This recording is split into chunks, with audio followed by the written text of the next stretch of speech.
All right. Thank you, everyone, for attending today. My name is Wiley Brazier V, and I am your GEG leader for Louisiana here. And today, I have the pleasure of having Miss Tyler Colson here. For those of you who are not familiar, first off, with the GEG Louisiana. It is the Google Education Group for Louisiana, and we try to bring you different learning webinars during this time. And so today, so this is our website here. So if you want to go there, we've added some additional things. We've had some previous webinars where we've had everything from virtual field trips to today we're having Tyler doing STEM at home. Next week we're going to do Parents Guide to G Suite for Education. And also on the website you can join the Facebook community, Twitter, the Google group, so that you can share it and be able to keep up with everything that's happening with GEG Louisiana. And without further ado, we're going to jump right into it. I have the phenomenal Tyler Colson here today. She is the Q Educator of the Year for 2019, right? This past Correct. year. Yes. So she is awesome with a lot of technology. She teaches technology. And what's the exact subject you teach over there? Oh, good question. I'm still figuring that out. Okay. I teach coding, I teach computer science, I teach robotics, I teach drones, anything computer science related. Okay. Awesome. Yeah. So she's the perfect person to lead us through doing STEM at home. So Tyler, you want me to make you the host and then you can share your screen or anything? Right. That should work. Awesome. Awesome. And there you are. Uh-oh. All right. And you should now have control, and I will monitor the chat.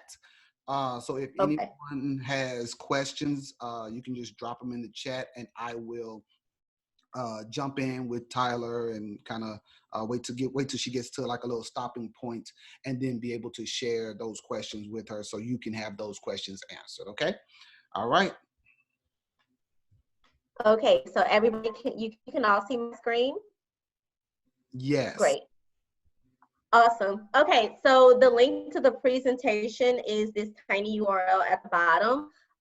If you want to go ahead and open it, I'll give you a second because I have some hyperlinks in it.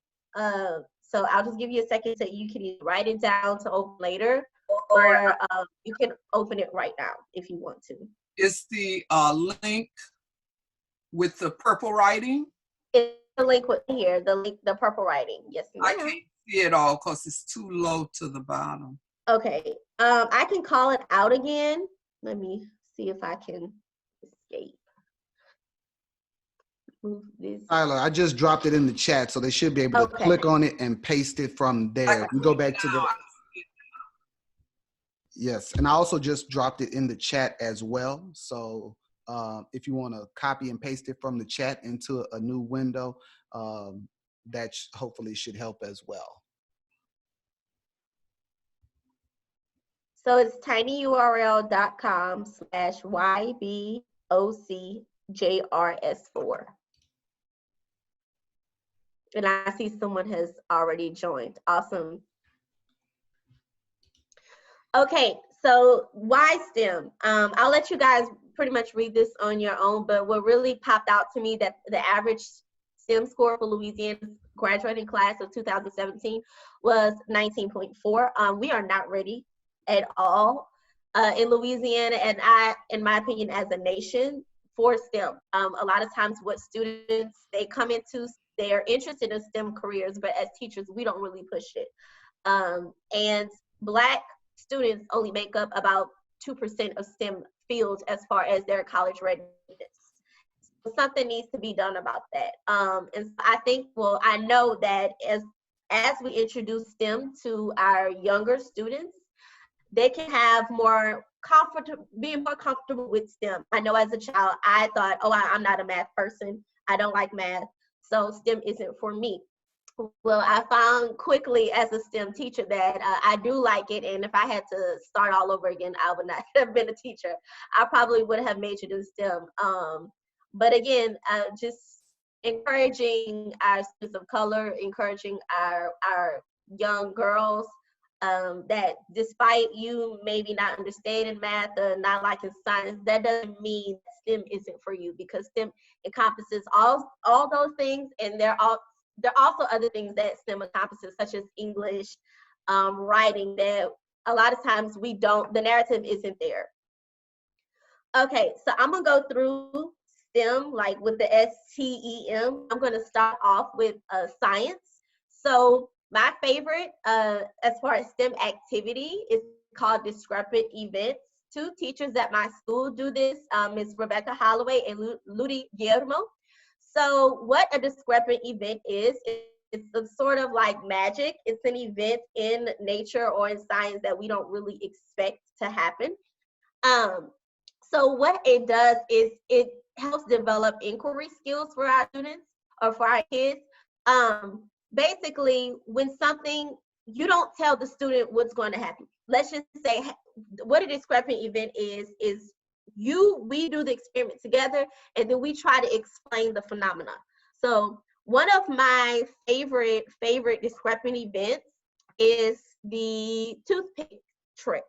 Now, what you do is you take a toothpick, you bend it so you don't break it, and then you put the ends in the middle. And I'm going to show, let's see this.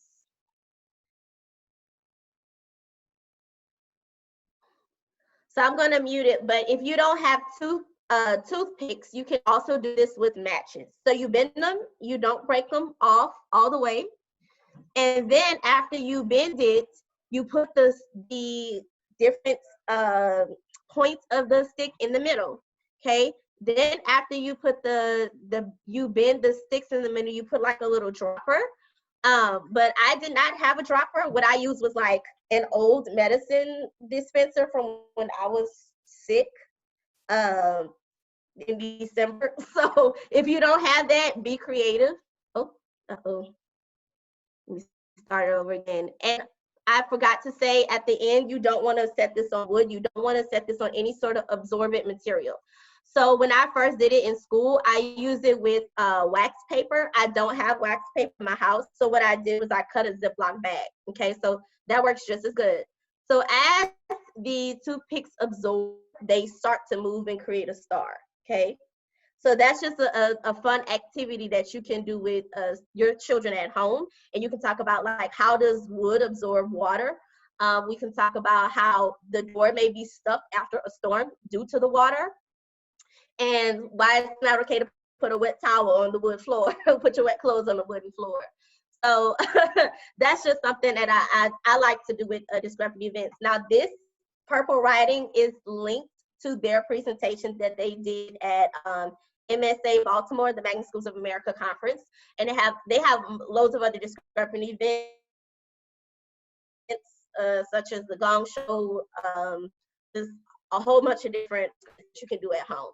So that's just an example of one. And remember, in discrepant events, it's phenomena that it seems like magic, but can be explained by science, much like the broom trick, the NASA broom trick. Okay. As a child, one of my favorite memories with my father, I was really obsessed with the pH scale, and I don't know why they didn't commit me, but when I was obsessed with the pH scale, I told my dad, like, I'm really interested in like, what's the acid, what's the base? So he said, okay. So we drove around Baton Rouge and we collected soil samples from different places. So we collected soil samples from Exxon, our backyard, the levee, a school, and we tested the pH of the different soil samples. Well, we don't have pH kits lying around our houses. But what you could do is use the physical properties of soil or grass of just walking around your neighborhood. So you can graph it by, or by color, texture, smell, location type, and classify it. A lot of my students, I have a technology team, and a lot of my students have no idea how to graph. They have never used Google Sheets before. And it was a struggle using Google Sheets to even input data anywhere. So this is somewhere where you can start off small with a simple table so that students can get used to graphing and organizing. And if you have middle schoolers or like in 7th, 8th grade or high schoolers, I would actually get them to practice in creating graphs. My favorite, I have my Born in the 90s shirt because my favorite saying for millennials is we're all tech proficient until it's time to use Microsoft Excel, and that's true. I had a tough time when I was taking my Google test with Google Sheets because we just don't use it. And in the classroom, we use slides, but we never really use Sheets. So this is a way that you can start practicing with students and your own children on how to graph and how to classify. All right, computer language and technology. I'm going to need you guys' help. So in a minute, I'm going to ask you to unmute. This is something that I do with my 6th grade Introduction to Computer Science classes. So what I try to explain to them is computers are only smart as the user. So usually it's not the computer's fault that something goes wrong, it's the user's fault.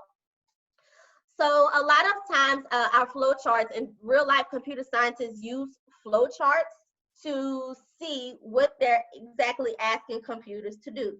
And this is a general language of flow charts. So like your oval is always going to be a start. Your parallelogram is always going to be a input. Your diamond is always going to be a decision. Now your decisions are always going to be yes, no, true, false. So a computer can't learn without a binary yes, no, true, false. And a rectangle is a command. So what I am going to do is I'm going to split my screen. Let me see. I'm going to go to the, what did it split? I'm going to go to my online whiteboard. So what I'm going to ask you to do is I'm going to ask you, how do I draw a flow chart for brushing my teeth? So what is the first symbol that I have to use? The oval, right? So I'm going to draw an oval and I'm going to put in a text and it's just going to say start. Next, I'm going to draw a line, and bear with me because I'm not the best at drawing lines, a straight line. So what comes next if I want to brush my teeth? Anybody? And you feel free to call out and unmute because I can't see the check box. If I'm brushing my teeth, what do I need to do? Put the toothpaste on the toothbrush. I'm glad you said that, Wiley. So let's pretend my pen is my toothbrush, and let's pretend this tube is my toothpaste, okay? So Wiley just said, put the toothpaste on the toothbrush. I did that. Right? So computers don't know that you meant take off the top of the tube and squeeze it on, right? And so that's basic introduction to computer science. You have to be extremely specific. So you have to go step by step. You have to go step by step, Ms. Wynn. There is no working way around it because computers are only smart as the user or what the user input into it. I like that example. Right. And the kids, this is the only homework assignment that I give the entire year. So I say, go home, think about a routine you do, and I want you to absolutely draw out the flow chart and then even a decision making. So once I'm able to put the actual toothpaste on the toothbrush, do I have enough? So that's when I draw in my diamond, right? Yes, no. It's not a little bit. That computers don't learn like that. It's true, false, yes, no, and then you start to branch off. So pretty soon your algorithms for simple tasks can get really big. When we're doing this at home, I would definitely recommend taking some chalk and do this on the sidewalk, and have your student, your child, draw it, and then as parents, read it and see if you can actually perform the actions that the child was actually trying to get you to do. And it'll impress neighbors as they're walking. Instead of having art drawings, you'll have algorithms. So that's one of my favorites. Let me go. Uh-oh. I think I lost Any questions about the flow chart? We exit out of all this. I think somebody trying to get Into the meeting? Yeah. Okay.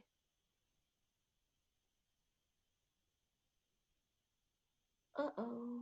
Let's see if I can. All right.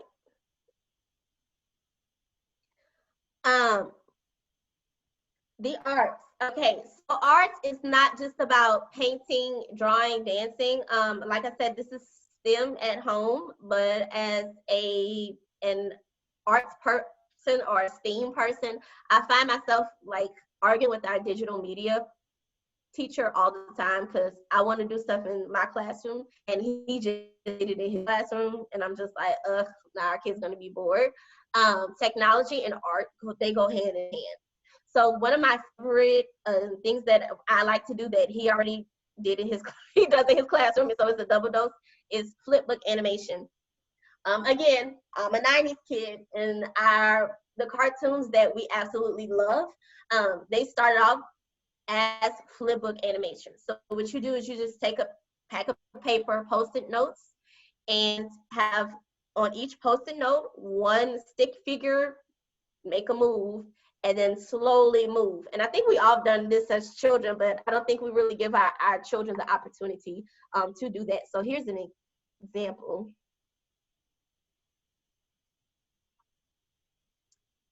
So as you see, he has one picture per page, and as he flips through, it looks like the actual picture is moving, okay? And that's something simple you can do with a pack of Post-it notes. Another thing that I like to do is draw or build a 3D model as a scene from a story, TV show, movie. We're watching Netflix at home all day. This is a time to really reinforce those ELA concepts through STEM. What makes a scene? What makes a character? Why am I making my character have his arm up? What is he trying to say? So this is an animation through drawing or a 3D model, but really, really reinforces those ELA story scene themes. I'm gonna pause here. Any questions so far? Okay, we good? I don't see any in the chat right now. Okay, awesome. Now, then I'm gonna take a breath because the next is engineering. This is my favorite of all of them. Shh, don't tell nobody. It's my favorite activity. So this is something that I really learned at Tulane. So this challenge is called the Card Tower Challenge. What you do is you give the kids or your students a pack of cards. It can be some playing cards, it can be some Uno cards, whatever kind of cards you have. And the scenario is a toy company wants to build a tower in New Orleans, okay? They want a very tall tower with a balcony. So all you tell the students is that they want that you have to build a tower for this company, right? They're the engineers. So you give your kids 45 minutes to build a tower. You can limit them on amount of cards. I wouldn't limit them on tape, but you can give them masking tape. You can give them regular kind of tape. That's up to you. Now, once you set that timer, that's all the time they have. 45 minutes. We all in the real world have time constraints. But the catch is, you usually want to have two different types of hats, okay? So once I put on my good polo hat, this means that I am the boss, okay, of the engineering firm. If the students want to have a meeting with me, which they should as the boss, I tell them that protocol says we can only have a tower that's 15 inches tall. Okay, so you want to have over 13 inches because, of course, the client, the toy company, wants you to have a really tall tower. But unless it's over, if it's over 15, that's it. You're disqualified. Based pretty much, you're over protocol. You'll get fired. Now, again, do not tell the kids that they have to have a meeting with the boss. This is only if they choose to have a meeting with the boss. You also will have a hat for if they are the clients. So if I'm wearing this Saints hat, right, and the students, your children, want to have a meeting with the client about what they want, the client is going to tell them, hey, I'm really excited that you're building this tower for us. I'm really excited to be working with you. However, we really would like it if the jokers are able to show. You know, it's okay if they're not, but it's a feature that we would really love, okay? And again, they won't know this unless they choose to have a meeting with the client. So now my 45 minutes are up. It's time to test out my tower. Okay, I'm gonna make this big screen so you can see. So this is the tower I built last night. So it has some pretty sound engineering. I have my elevator up in here. I have my joker showing. So it's clear that I had a meeting with the client. And I'm using like different types of structural design to make sure it holds up. So I'm measuring it now, and it's not 13 inches. So my client won't really be happy about that. But you know, you can't make everybody happy. They'll be all right. What I care about is following protocol. So it is under 15 inches. So I should be okay as far as dealing with the city goes. So the catch is I have to test out now my balcony to see if it'll hold one person at a time. Now, normally I've done this with like the little toy green men, like from Toy Story, but I didn't have that. I had luggage locks. So this is my first person that's on the balcony. Now, I remember my client said they only wanted the balconies to be able to hold one person. It held. But, oh, wait, the mayor wants to go up there as well, camera crew, because she's all excited. So I'm going to see if the mayor and her camera crew, who like to push limits, will be able to stay up there and not fall. And this has sound, just in case you forget what I'm saying, if you access it later on. And it looks like that the mayor and the camera crew just died. All right, so after they fell off the balcony, that's okay. You know, they should have listened. So I'm not sued yet. I'm just going to say it for future references. It's one person at a time. But there's still another catch, hurricane season. So as I blow my dryer in hurricane season up, my building's not going to last hurricane season, unfortunately. So this is just one of my favorite things to do with engineering, because in the real world, you're going to have people who test you. You're going to have clients who try to put more than one person at the top. You're going to have things that you don't think of, forces like hurricanes, winds, wear and tear. That's why engineers make the big bucks. Are there any questions about the Car Tower Challenge? Hey, Tyler, I just want to say that that's awesome. I really love that because, you know, in New Orleans, we just had the situation with the Hard Rock Hotel as well. So this goes Right. specifically to those real life examples. That's awesome. I love it. Thank you, thank you. And it's just, Tulane is great. I have a link at the end of the PowerPoint to all of Tulane's resources. I really enjoyed this. And the library, the brand new library in Baton Rouge, downtown. Right. Yeah, Miss Williams, I recognize your voice. But yeah, the brand new building, the library downtown, I was really ready for that building to be, it should have been built by now. And the first time I did this with a team. So I did it with Ms. Holloway, our science teacher, and we survived like the hurricane and everything. I don't know how, I don't know how, we did it like a triangle structure. So it's best if you have like multiple people working on one tower, but I mean, if you're competitive, you can do like individual towers. I'm competitive and I like to be like me. I don't need other people, but I really do. So that kind of humbled me because I'm like, I already did this. I should have passed the hurricane, but it just goes to show you more heads are better than one. Okay, math. So math is, again, I was a math teacher 3 years ago, a special ed math teacher. I don't know what I was doing because I personally don't like math. But the math teacher that I was working with, she introduced me to Tasty Tasty Math, which is all about candy. So as an adult, I'm still not like the greatest with percentages, fractions, and decimals.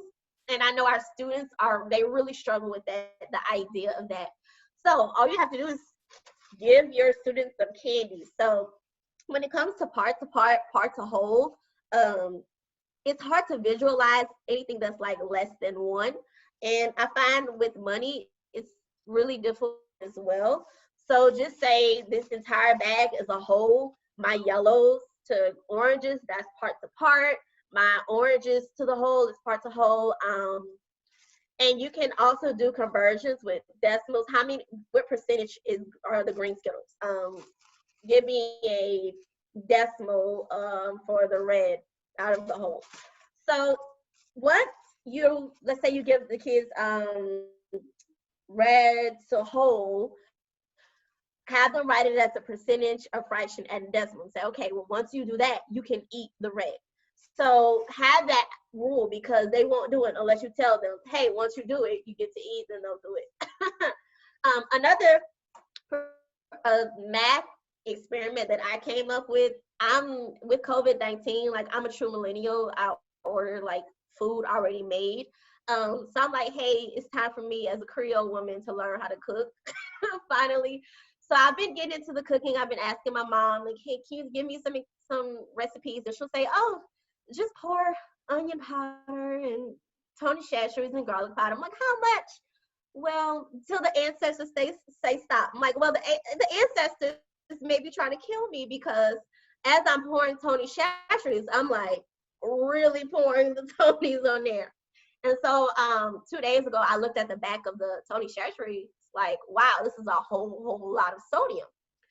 So what you can do is have your kids with you in the cooking in the kitchen and say, how much fat are we eating every day? How much sodium am I using? Especially when it comes to things we don't think about. It's like ingredients.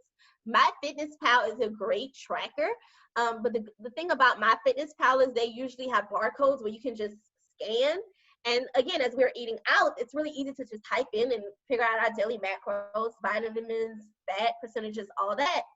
But as we're cooking, you have to add in the different ingredients and calculate that to yourself. So I definitely included it as a hyperlink because it can get complicated. But you definitely want to, I think it's a real important thing to see in my ancestors, or maybe in your case, your type of diet is, are you killing yourself? And that's really great as far as context of COVID-19 with it affecting African Americans. Studies showing that it's our diet that may cause COVID-19 to really affect us. I'm going to pause here. Any questions? I don't see any in the chat right now. Awesome. Okay, so I've gone through all of STEM and a little bit of A. So this calendar, I have a Google folder with this. This is STEM at home with like a different STEM activity for each day. It is in Spanish as well as English if you have a lot of ESL learners. So what you can do is, it's taking a while to load. You scroll down. Scroll down. And it has, so every day, okay, so create Monday, Tuesday, Wednesday, Thursday, Friday, different activities for all grade levels. And then some more resources. I said I was gonna link Tulane STEM at Home. They just launched something, NASA STEM at Home. And these two blogs, they're not, when you Google STEM at Home, they're not the first to pop up, but they're really good. If you wanna email me, I'm tylersmokehost@gmail.com. I have a website, schooleduTech.com. I'm great on Twitter. I'm not the best at email, but I'll try. But you can tweet me all the time. And again, if you need the presentation, it is right here. These resources are great. Oh, thank you. Thank you. They're awesome. me go ahead and stop share. All right, that was awesome, Tyler. Can you make me host again? And I have also put your website and your email address, and I am also pasting another link to the presentation all in the chat, so that if anyone needs to reach you or tweet you or all of that, access presentation. Um, I don't know if it. It didn't do it yet. Okay, that's okay. I'm sure it'll come You in a got it. moment. But so if anyone needs to contact you, you are available, right? So thank you. Yes. I really appreciate you taking time to help support all of these different teachers that are everywhere all over Louisiana. And then we have some from outside of Louisiana, because this is open to anyone. So if anyone has colleagues or friends in other states, yes, this is the GEG Louisiana, but you know, these are all of our kids, and we shall pay for or profit by what they become. And we don't know where these kids will end up in the future. So, you know, it's open to everyone. And I am Be able going, to share your screen. okay, so let's Can give you it see? a try. Let's give it a try. Awesome. You see it? Everyone We sees see it? it. Okay, awesome. So I am going to just tell you that, you know, of course, let's give Tyler a round of applause, you know, for my elementary uh, people here. That was super awesome. Thank you, Miss Thoroughly, Carl. yes, Thank you, Miss Holloway. I thoroughly enjoyed it, and that was super awesome. And so next week, I'll actually be doing a parent's guide to G Suite for education. And so that is the registration link. And so if you have even parents who want to join, you can feel free to invite them, because I'll kind of be going over some things for them as well. I just put a link for it in the chat.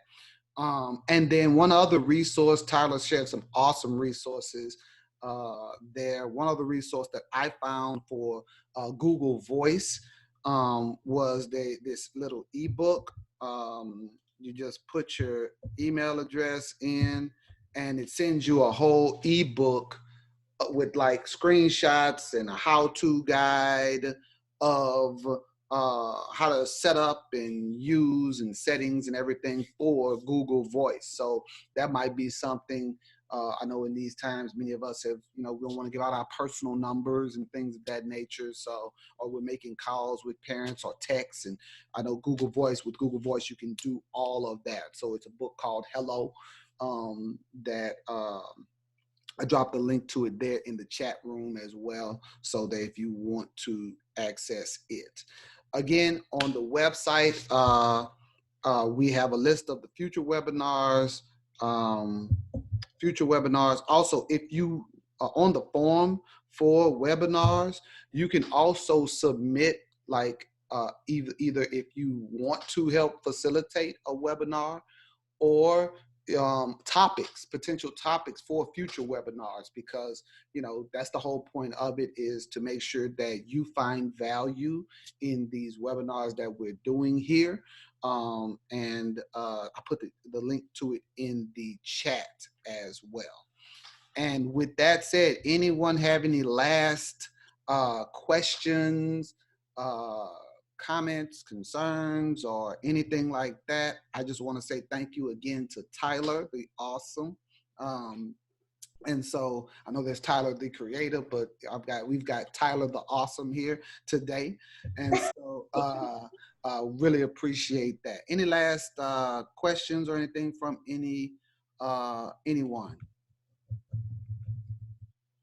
All right, so the recording will also be posted on the website. The recording will also be posted on the website, so if you want to share it with others, you can do that as well. Okay, and make sure you join the groups either on Facebook or the Google group, or follow us on Twitter to stay abreast of everything that's happening. And with that said, I am going to stop the recording and we're going to end the meeting here in just a moment. Thanks for attending, everyone.